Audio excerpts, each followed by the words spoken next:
Alright, so this fantastic little, would be normally called a 5-in-1, but this is made by Rollingdog, and it is a spreader, say on the end here, a nail puller there, kind of neat.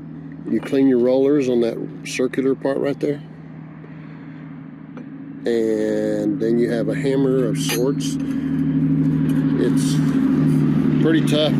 It's not plastic. You can beat down the staples and things like that. That scraper there allows you to get into sharp little corners that's hard to do. And so you can scrape all that excess away and clean up the cracks and stuff. Look at that. It's even got a bottle opener and a convex scraper, it says. So you can open paint cans and clean cracks and all those things. And they're calling theirs, Rollingdog is, which is a cool name. And it looks really easy to clean. I've been kind of keep pampering it. So I take a lot of time to keep it clean.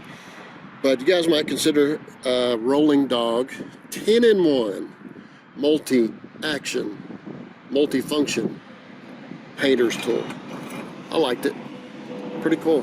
It's probably the best one I've ever messed with. But Rollingdog multi-function painter's tool. I'm going to really put it to use in the very near future. See ya.